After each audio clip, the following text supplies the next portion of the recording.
王汪小辈，再不知好歹，老即使在这巨兽面前，我断无活路。武林血脉，老夫让你魂飞魄散。小小年纪。 Halo Sobat Samakanan, gimana kabarnya? Semoga kalian baik-baik saja ya. Seperti biasa, pada video kali ini kita akan membahas preview cerita Donghua Renegade Immortal episode ke-137 tanpa basa-basi. Sekarang langsung saja kita masuk ke bagian cerita terbaru.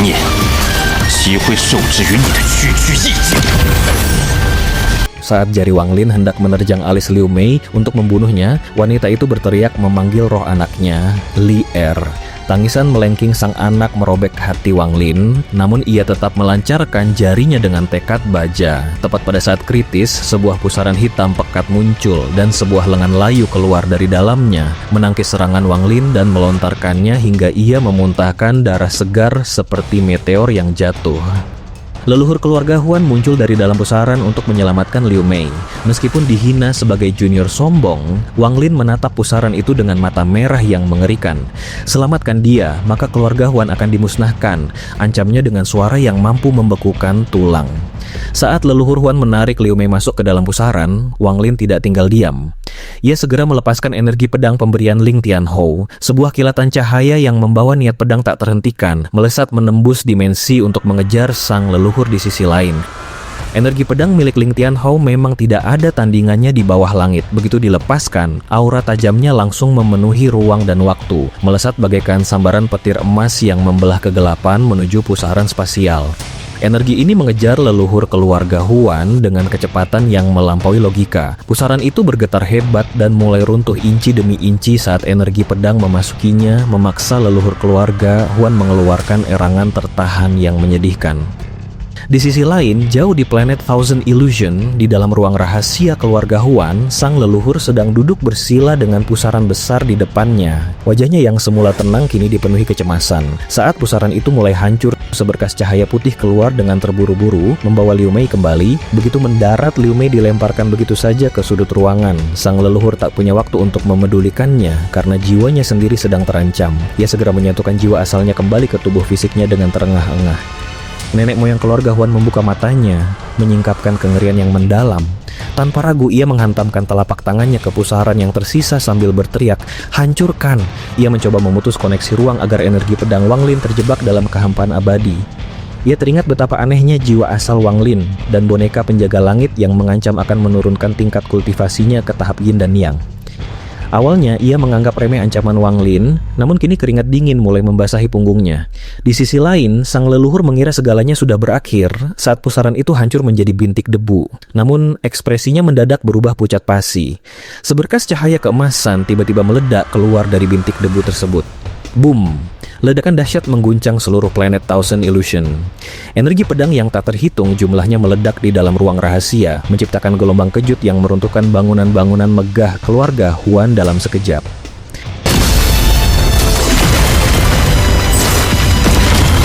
Badai debu membumbung tinggi ke langit saat sang leluhur keluar dari reruntuhan dengan kondisi yang sangat menyedihkan.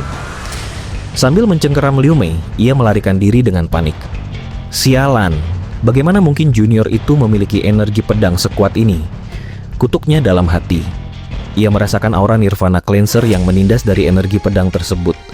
Begitu energi itu muncul, waktu seolah berhenti berputar. Angin mundur, awan-awan tampak seperti air surut yang ketakutan, dan langit seketika menjadi gelap gulita. Domain tirani dari energi pedang Ling Tianhou menelan segalanya, memaksa setiap mantra lain di dunia ini untuk tunduk dan memberi jalan. Energi pedang itu berubah menjadi titik paling tajam di dunia, mengejar sang leluhur dengan kecepatan yang mustahil dihindari. Semakin sang leluhur merasa lemah, domain tirani pedang itu justru semakin kuat menekan jiwanya. Dengan terpaksa, ia mengaktifkan seluruh energi asal dalam tubuhnya, mengumpulkan cahaya putih di ujung jarinya, dan menuju ke depan menggunakan teknik 10,000 Illusion Identityless Dao.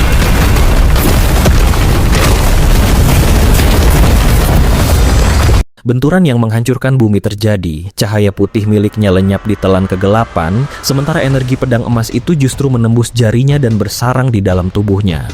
Nenek moyang keluarga Huan gemetar hebat. Kini peringatan dingin Wang Lin bergema di telinganya bagaikan guntur. Kamu selamatkan dia dan keluarga Huan akan dimusnahkan.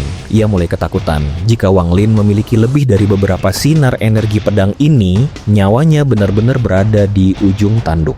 Meskipun ia menyadari ancaman perang antar sistem bintang, keserakahannya untuk mencapai tahap Nirvana Cleanser melalui Liu Mei membuatnya tetap bertahan.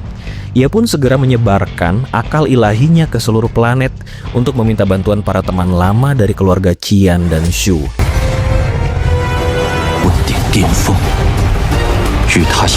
Di sisi lain, di planet Ranyun, Wang Lin tetap berdiri tegak menatap sisa-sisa pusaran yang telah lenyap. Namun, pandangannya perlahan melembut saat beralih ke kabut hitam yang dikelilingi oleh penjaga surgawi. Dari dalam kabut pekat itu terdengar tangisan halus yang menyayat hati. Setiap isakannya terasa seperti pedang tajam yang menusuk jantung Wang Lin hingga ke dasarnya.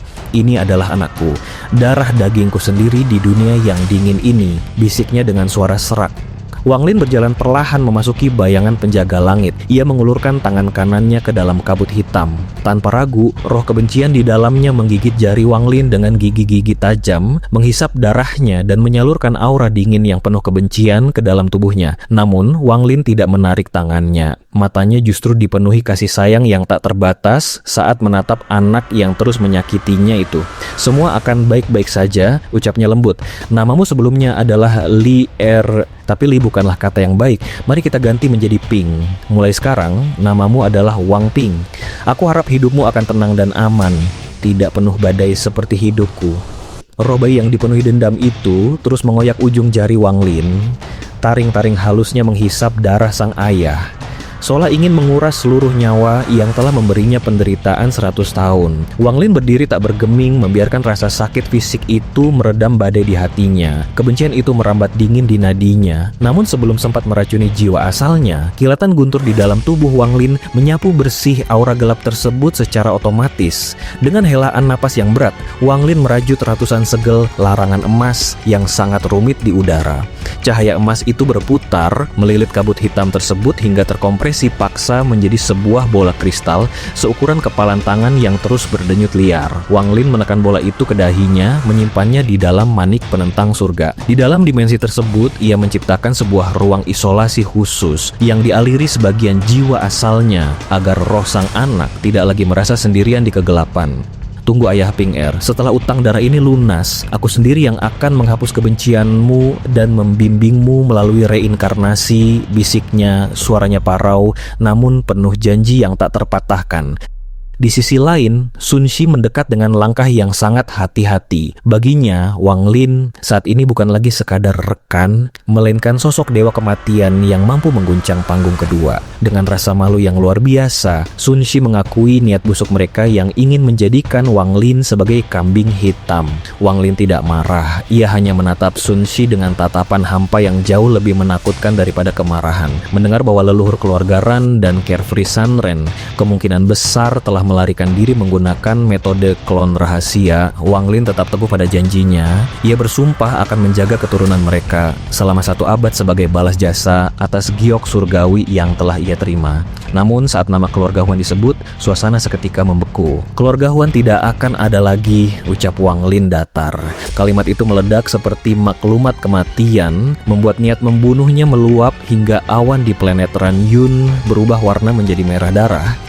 Tak lama setelah itu, Wang Lin menghancurkan pil peringkat 8 yang sangat langka, mengubahnya menjadi kabut hijau pekat yang dipaksakan masuk ke setiap pori-pori dan sumsum tulang Sun Shi. Selama 3 hari 3 malam, raungan kesakitan Sun Shi yang menyayat hati terus terdengar, beradu dengan suara retakan tulang yang sedang direformasi secara paksa oleh Wang Lin. Saat sungai itu surut, Sun Shi berdiri dengan kekuatan transformasi jiwa tahap pertengahan. Meski ia takkan pernah bisa maju lagi, ia bersujud dengan air mata mengalir. Tenangkan semua orang, tunggu kepalaku atau kepala musuhku kembali. Perintah Wang Lin sebelum melesat menembus atmosfer bak meteor perak.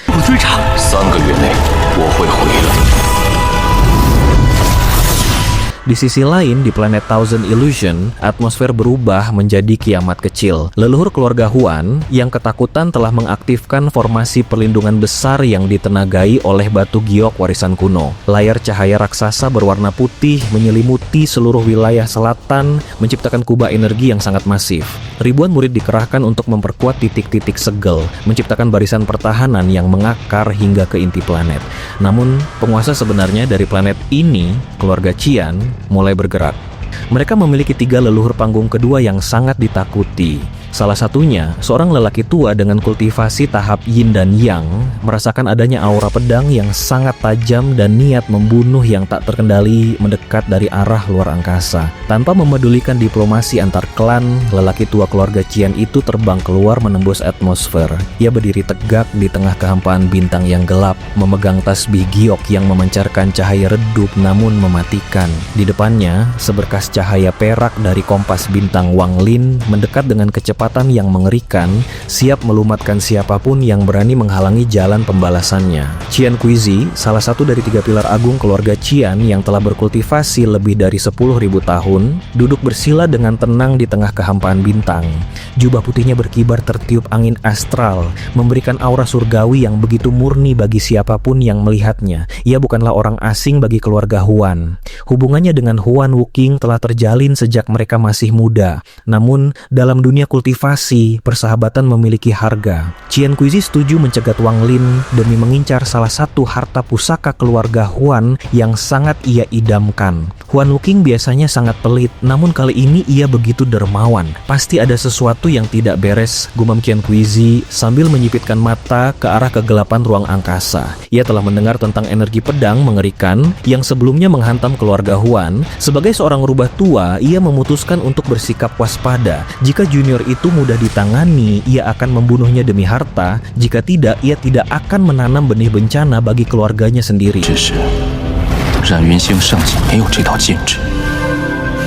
Beberapa hari kemudian, seberkas cahaya perak melesat seperti meteor yang membelah keheningan bintang. Wang Lin tiba di atas kompas bintang peraknya dengan niat membunuh yang begitu kental hingga suhu di sekitarnya seolah membeku. Begitu melihat Qian Kuizi yang menghalangi jalan, Wang Lin langsung waspada. Melalui indera penjaga surgawi, ia mengetahui bahwa pria di depannya berada di tahap ilusori yin dari ranah yin dan yang.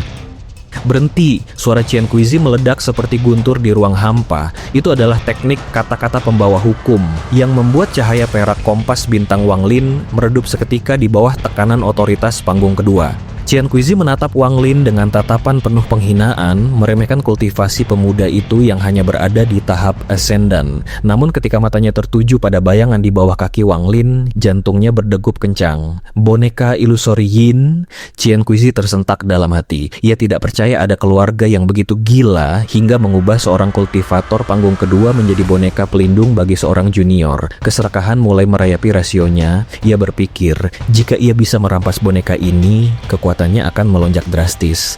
Serahkan bonekamu dan orang tua ini akan membiarkanmu lewat, tantangnya. Wang Lin hanya menatapnya dengan dingin. Ia masih memiliki sisa energi pedang Ling Tianhou, namun ia memilih metode lain. Bunuh, perintah Wang Lin. Seketika penjaga surgawi meledak keluar dari bayangan.